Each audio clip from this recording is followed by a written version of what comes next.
Good evening, good evening, good evening, everyone. Welcome to another broadcast live session at Itwala Leadership Conversation. I want to welcome all of you, our friends, our associates, family, all our network all around the world. We want to welcome you, as many who will be joining even yet again on this broadcast, even right now live, or you'll be watching later. We welcome you, especially to another session on Itwala leadership conversation. It's been a while, and I know you've been actually, viewing some of all the broadcasts that's there. I've seen all the comments, I've seen all the questions, and we've been doing a whole lot of work in some of our travels. Actually, we've been in Africa, and we've been in touch with leadership at all different kind of levels. In the last, I think 10 days or so, and it's been fantastic.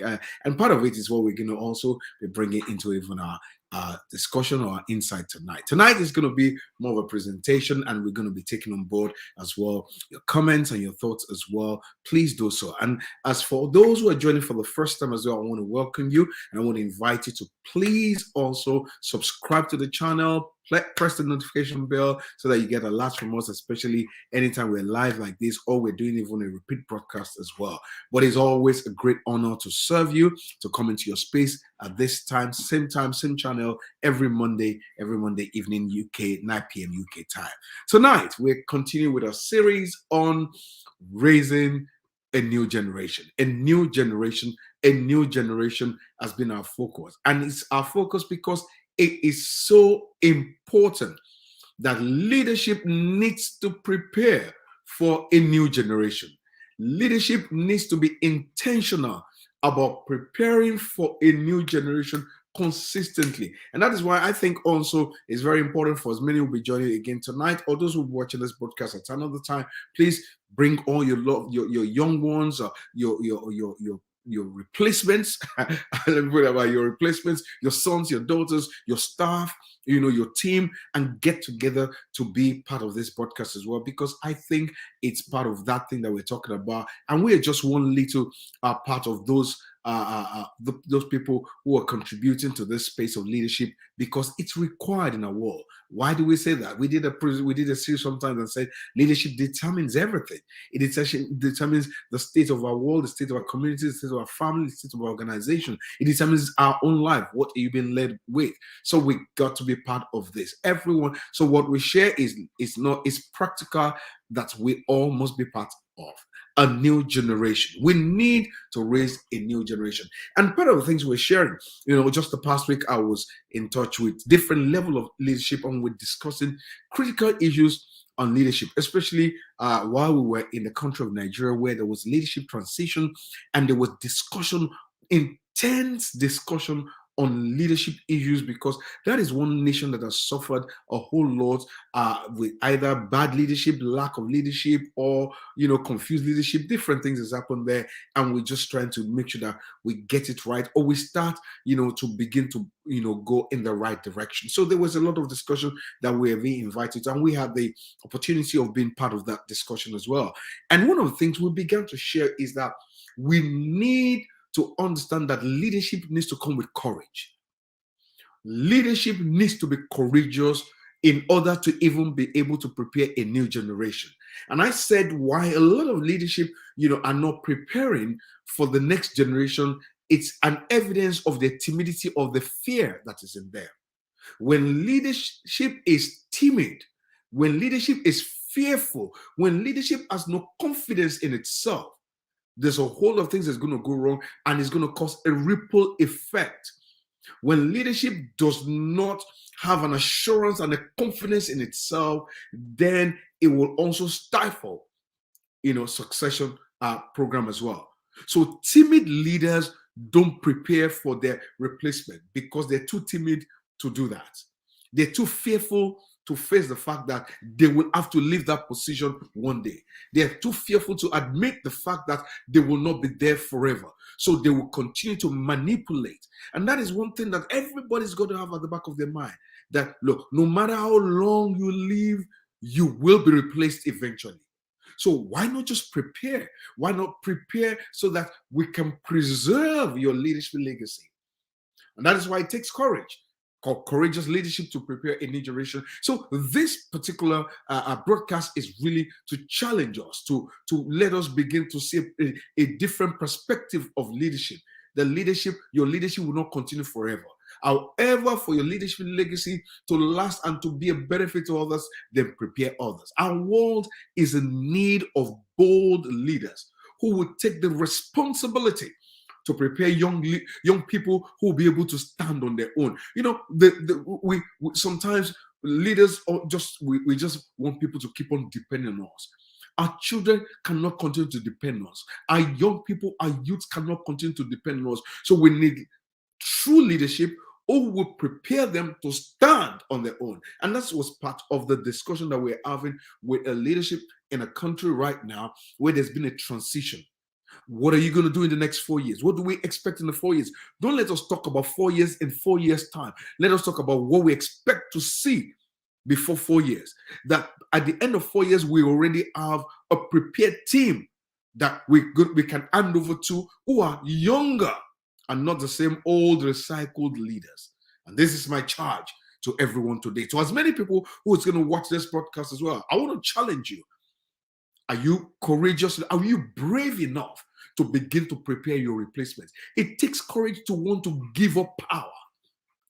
Can I say that again? It takes courage to want to give up power. Most people don't give up power because they do not know the purpose of power. So what we do is that we stay with power, we hold on to power until it becomes detrimental. And we've seen the evidence of this over the years in different generations, in different governments, in different situations, organizations, and things like that. And that is why till today, I will always say, just like my mentor, Dr. Miles Monroe, our founder, always says, we celebrate Nelson Mandela forever. Why? Because he was a great leader. One of the things that makes him a great leader is because it was a man that gave up power. It was a man that was willing to give. They didn't have to drag the power out of it. He would have had every reason to say, I need to hold on to this power. Look, I suffered 27 years in prison to get this. But after 27 years, all he could do is, let me hand this over to some other people that can run with this. It takes courage to train your replacement. And this is one thing that we got to be very intentional about. Our leaders need to understand that you need to train your replacement.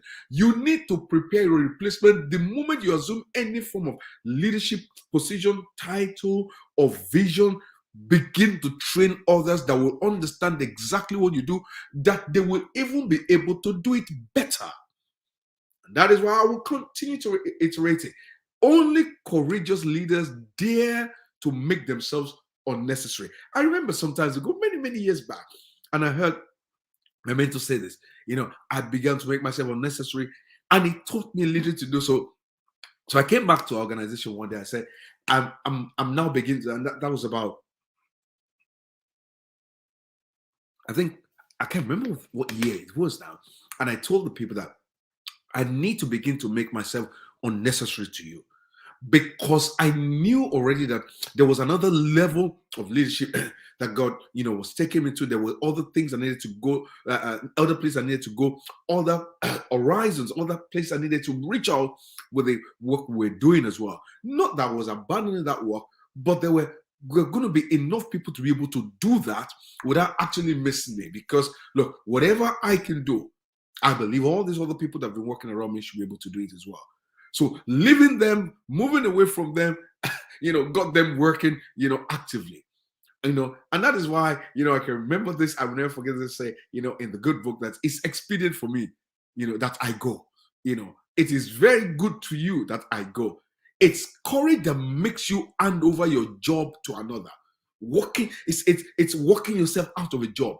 When you're confident about your delivery on who you are, then you're able to hand your job over to another. And this is the kind of confidence that we need to have in leadership. It takes courage to empower the person or the people who will make sure that you don't stay. Now, if you don't want to stay in the same place and become extinct and begin to, smell, then you got to be on the move. and you got to prepare those who will not make you stay. When you prepare those who won't make you stay, you will find out that there's going to be a momentum in your life and your leadership as well. That is why a lot of people are so stuck in one thing. They don't want to leave the same place. They've been doing the same old thing forever. Now, that is not leadership, because leadership is always looking for change. Leadership is always doing something new. When you understand the dynamics of leadership gets bored doing the same thing. They're always doing a new thing. And that's why you need to have the courage to prepare the people, the person who will make sure that you don't stay in the same place. Can I challenge someone that, look, you don't want to stay in the same place, train someone that can do exactly what you can do or do it better, and you get moving. You always move forward. Most leaders don't want to leave their position. They don't want to leave their seat. They're stuck in that place. That is why you find people at age 18 still doing the same thing, still running the same rat race. They've been running forever because they do not understand the concept of leadership. They protect their titles. Have you seen leaders? I've met people that look, who were friends, associates, and and sometimes you just exchange pleasantries, and they literally correct you. And I've seen people that share this with me as well. They literally correct you and tell you, please, it's Bishop. So you call them, David, how you doing? They tell, oh no, sorry, it's Bishop David. or you call them, Steve, how you doing? It's Pastor Steve. And I'm thinking, seriously? They protect their titles, they protect their seats, they protect their office, they protect their positions. That is the kind of leadership where true leaders seeks to replace themselves. They don't protect nothing. This is the attitude I'm telling you that true leaders must have. So it's expedient that I go. And I think that's the philosophy that leadership must promote. It's good for you that I go. We need leaders that would make us understand that living is good for the next generation. Living is good for the next generation. Can I say to that all our political leaders, all our religious leaders, all our organization, institution leaders can hear it, family leaders, it is good that you go because it indicates maturity. Immature leaders hang on or hold on to position. Either you hold on to it or not, they will take it from you. But, well, if you let it go, you know what? They bring it back to you. It indicates maturity. It indicates your confidence. How confident are we is our leadership? Most leaders are manipulators. They don't have any value to offer us. A lack of courage. Oh my God, my brother said a lack of courage to train the next generation is often a manifestation of a lack of vision. Thank you so much. Now, listen to that. And that's one of our crew, Ambassador Yemi. A lack of courage to train the next generation is often a manifestation of a lack of vision. And you really caught my spirit. You went really ahead of me because I'm coming to that as well. It's awareness of your own value.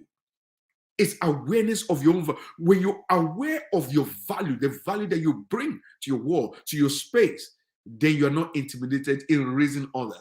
It's a sign of greatness when you let power go.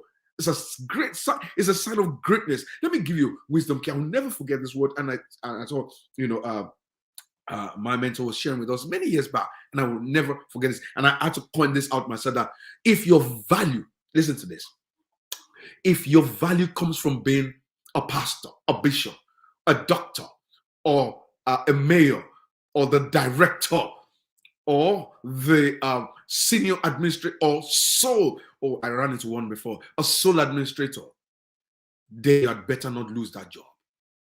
If your value comes from being a governor, that is why people, they will run from being a governor, run to being a senator, run back to try and be a governor again, run back to be a senator again, run back. And you're thinking, what is wrong with you?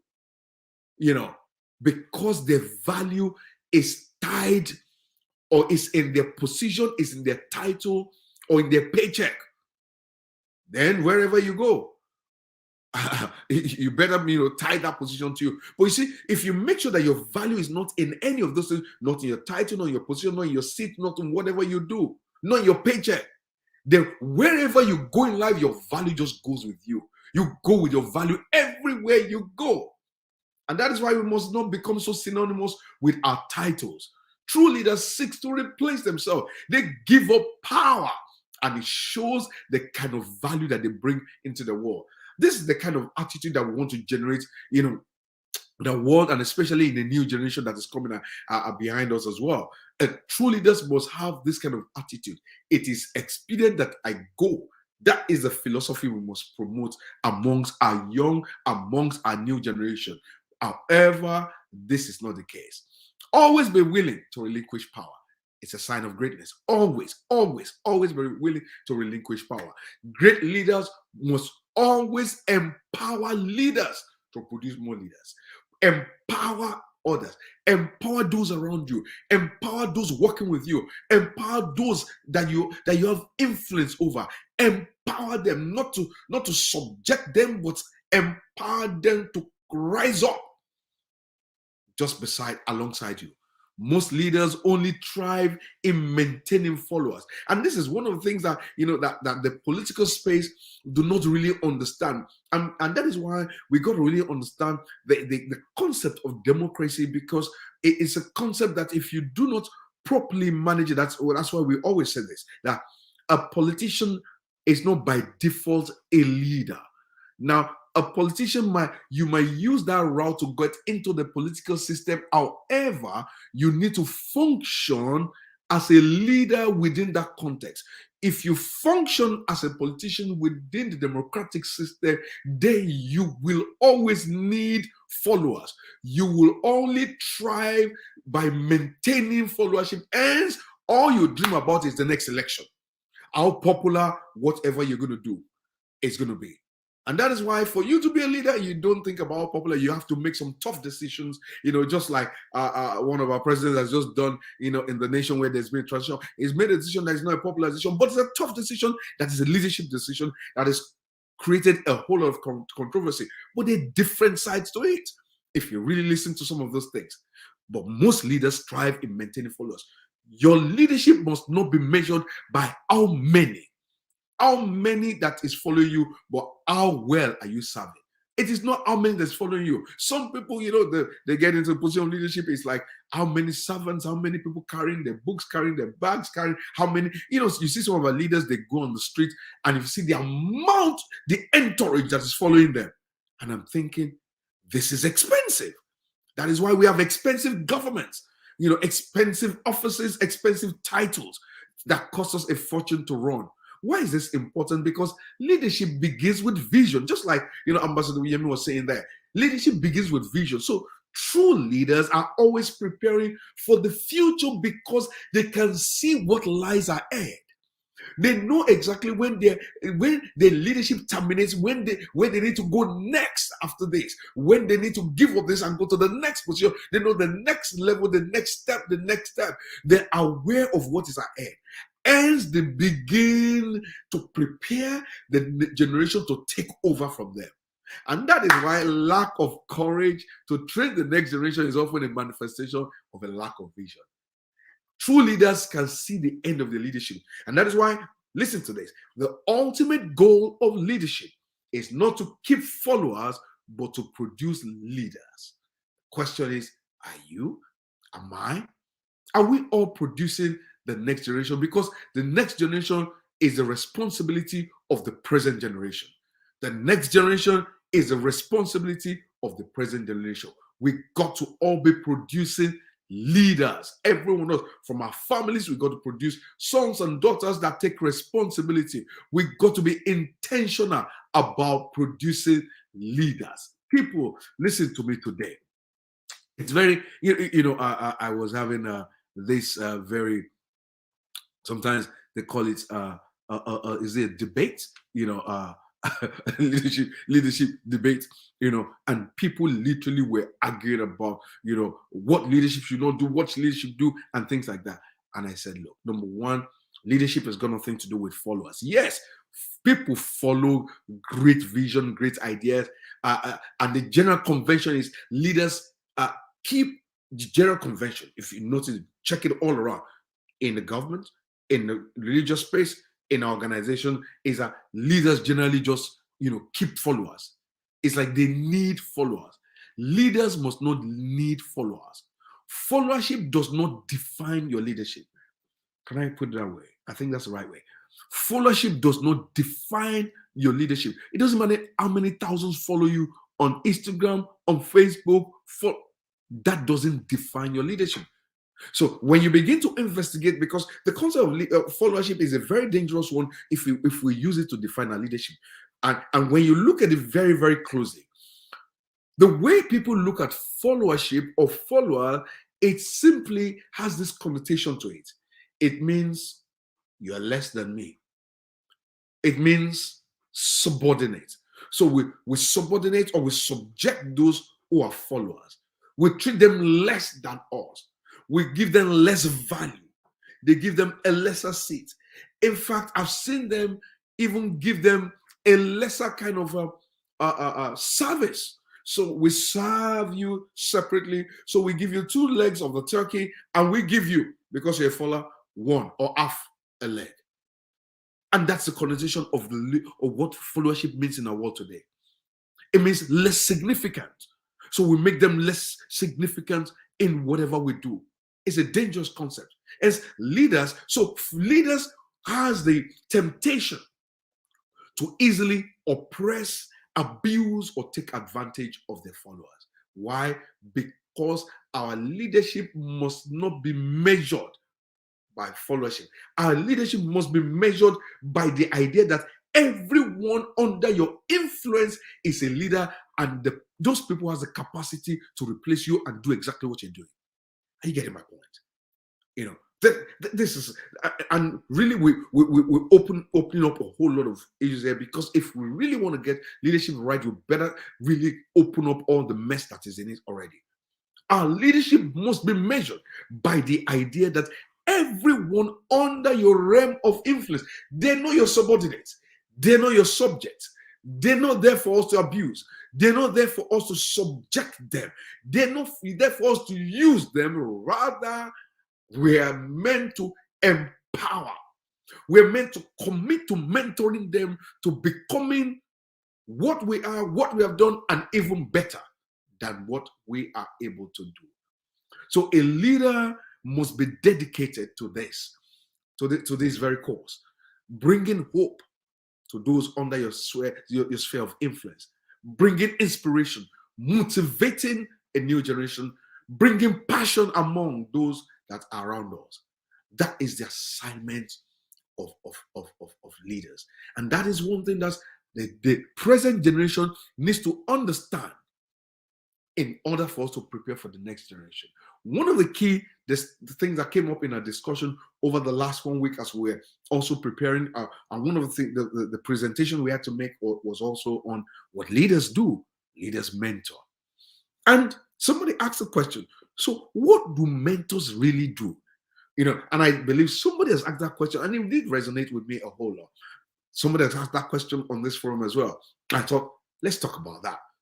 What is the assignment of mentors? Because most of the time we have leaders say they're mentoring, they're mentoring a group, they have mentees and things like that. What does that really mean? Because you got to understand, number one, that mentorship is a practical relationship that mentors have to offer.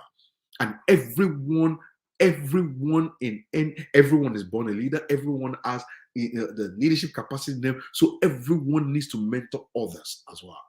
So number one thing I was sharing with some of the people that they were in our own group was, number one, you got to understand mentors offer advice. And mentees have to appreciate this as well. Every moment with a mentor, you got to understand is a learning experience. So when we open our lives to others, you got to understand that one, they're observing. One of the primary ways of mentorship is by observation. So, and your life is a learning curve, is an observation to others who are coming behind. So when I take up a position of leadership and I abuse that position, I misuse it, I use it to oppress, I use it to take advantage, you're literally teaching others. But mentors offer advice, and the advice might be right on the spur of the moment. They might see something, that you're doing and decide to give you an instruction based on what they've seen. So they give instruction or they give correction of valuable opinion that you never get in any formal institution. And that is why mentorship is totally different from you going to school. It's totally different from training. Mentorship is not something that you get in sitting down in the school and things like that. Our leaders Our leadership must be measured continually by who are we mentoring? How are we mentoring? What advice are you giving to the next generation? Are you advising our young people to go into politics? Are you going there advising them on how to handle governance issues, how to handle money, how to handle relationships, how to handle family? Who are we advising? Very, very important. So mentors give quality, quantitative advice. Mentors give resources as well. And when I talk about resources, I'm not just talking about you give money. No, no, that's the way. In fact, I see a whole lot of mentors collect resources from mentees, which is a crazy thing as well. And I don't understand that, but that's another topic entirely. Rather, mentors share their resources. What books are you reading? They expose their mentees or their sphere of influence to those things that help them as well to develop, to make them who they are. Who are you exposing to your market? I remember many years back, I'd been going to the Bahamas, I'd been under the mentorship of Dr. Miles Monroe, and I thought to myself, no, this is not good enough. I have to, I literally got to the place whereby I could not really be listening to Dr. Miles alone. I had to bring a team. So I took a whole team of all our leaders, about 10 of them. I said, we're going to the Bahamas. Almost 80% of them, I had to get my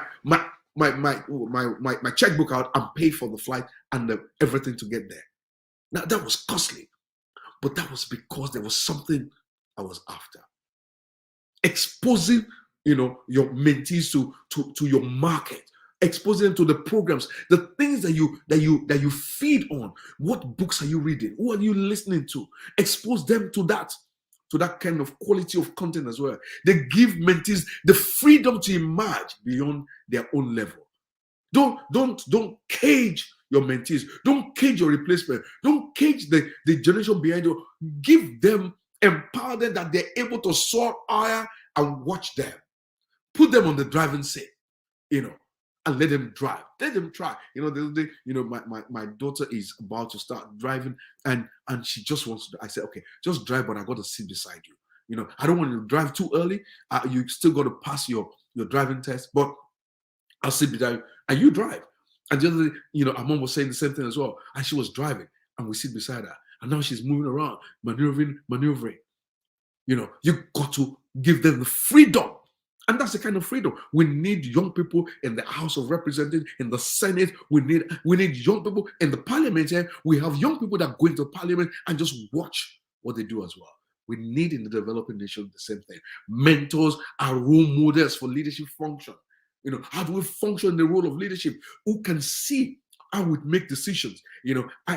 Somebody asked me sometimes ago, JD, where did you learn to speak to me? I said, Dr. Miles took me around. I didn't read it in a book. I didn't go to any university, but I sat down because I carried this bag into such meetings and I watched him deliberate with leaders, great leaders of nations, heads of states and things like that. And I sat down there because I followed my mentor.